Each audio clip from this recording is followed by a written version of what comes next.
up, girls and guys and guys? Let's jump straight into it.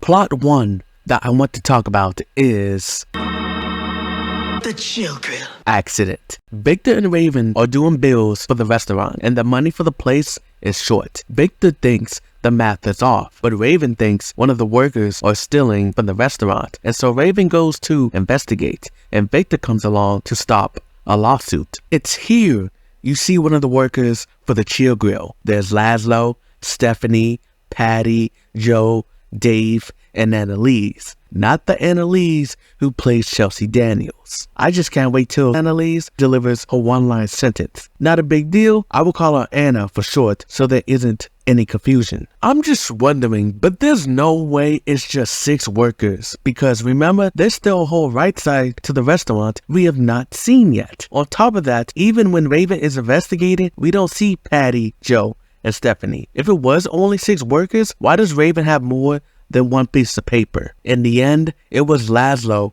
who stole the money, but not to truly steal, but to save the Baxter family and the restaurant from themselves. I like that. And from now on, whenever there's a big crazy scene that damages the Chill Grill, I'm gonna be like, okay, Laszlo, go get the money and pay to fix it. Let's see how that will come back into play. You know what else needs to come back into play? Victor getting healthy, because not once it was shown or mentioned in the episode. Plot 2 that I want to talk about is Ivy's return.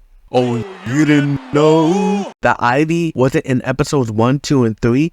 Well, now you do. I said in my season 6 episode 1 and 2 review, I will bring it back up as to why Ivy was not in the episodes. And the reason for that is Emmy Wang was shooting a movie called The Slumber Party in Atlanta, Georgia. So the writers had to write around Emmy not being there. But even if she was there, what exactly would have Ivy been doing? Would Ivy be helping Neil and Laszlo with the biker thing? Episode 3, when Booker was helping Alice, would she be helping them? I mean, I guess since Ivy modeled for Raven, I guess something could have worked around that.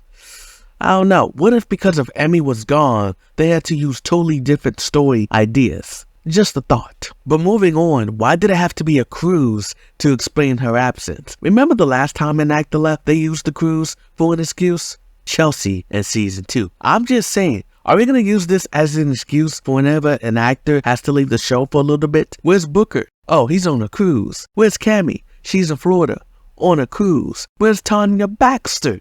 Oh, she's in London, on a cruise. You see, that looks a bit lazy, but I can see it as a recurring gag. Now, Ivy was on a cruise with her Oh No You Didn't funk fusion band, who was referenced in season 5. But I really find it funny that this felt more like an scapegoat than naturally putting her there. I question this because the band doesn't appear in the episode, which makes it even worse. I mean, in season 5, Ivy even said she needed more female friends, so that band has to be full of male friends. But anyway, let's get into the story. When Ivy returns from the cruise, she's this laid-back type of person. If you ask me though, it made me dislike her even more. I feel like the writers tried to make Ivy's return special like Chelsea's, but she just shows up with no audience cheer track. And I'm like, okay, welcome back, I guess. If they wanted to make her return more special, I would have kept her out even longer, until like episode 10. If that had happened, I would have made this video's thumbnail similar to the season 3 one. But since she was only out for 3 episodes, why should I do that here? With the reformation of the new Booker and the Bookettes, Booker gets a vision to take Ivy to an island to get her back to her normal self. And Booker tells Neil, and he says, we can't always trust your visions. And Booker was like, that hasn't stopped us before. For me, that's the problem, because it just shows he's not going to learn from it. Nia could stop taking it out of context all she wants, but he's never going to listen.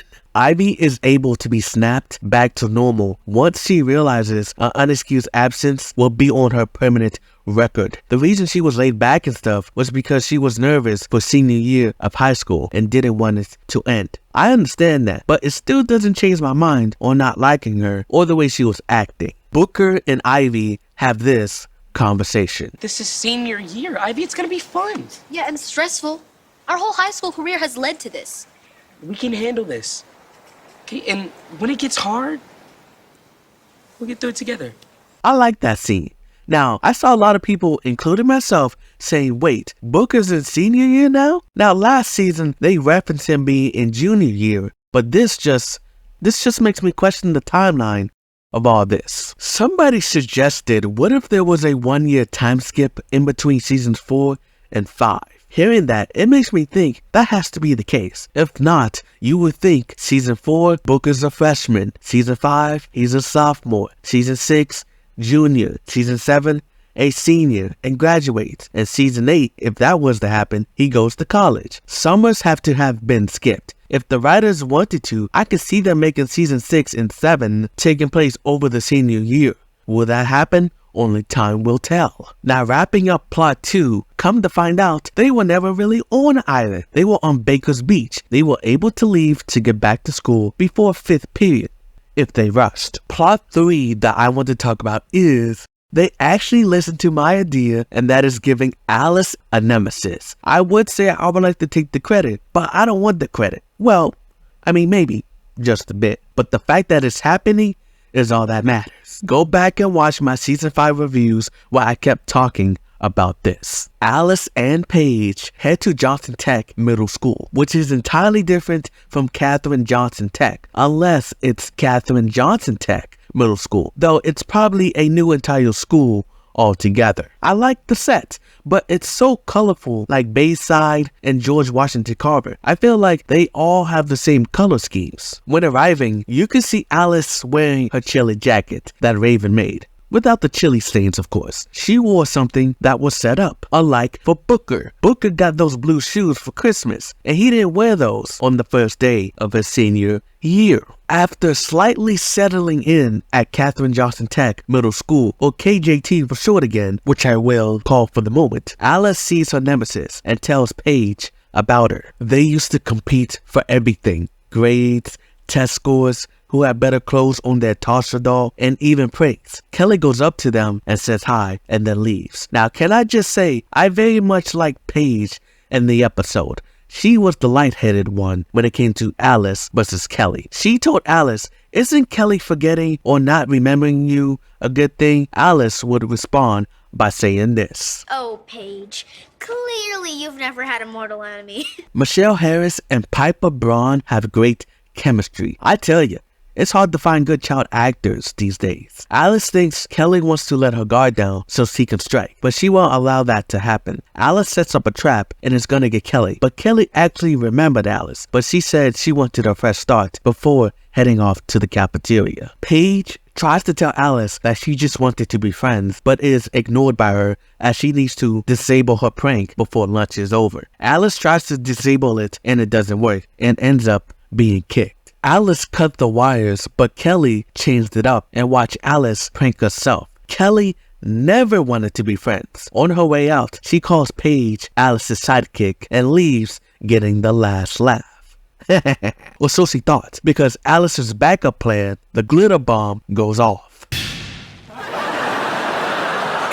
Alice! Alice says it's gonna be a good year. I feel like that's gonna be the case because that was one of my predictions for season 6, and that was seeing the kids at KJT. Speaking of kids, one of them was missing, and that's Ernie. But the reason for that is the kid actor was casted in another TV show called Sweet Tooth, and he did a good job in that. Now, he could come back to Raven's home, and the reason for that is the writers wrote off his character at the end of season 2. If he comes back for Sweet Tooth season 3, it will only be at a minor capacity. I recommend watching the show if you're a fan of post-apocalyptic entertainment. Alice is missing already. Paige would be Chelsea, Dylan would be Devon, that's ironic, and Kelly would be Alana, or a smart Loka. The only thing that's different from that is Raven and Alana used to be friends, but for Alice and Kelly, I'm pretty sure they've been mortal enemies since preschool. I just need to find out what is the IQ of Kelly, because remember, Alice had the IQ of 180 but then dropped to 162, which I did explain in my season 5 episode 22 review. But yeah, I need to find out how smart Kelly is. So yeah, those are the plots, and let me know which one interested you the most. My grade for the episode is a 5.5 out of 10. So with that being said, get your fingers up and say it with me. Bye.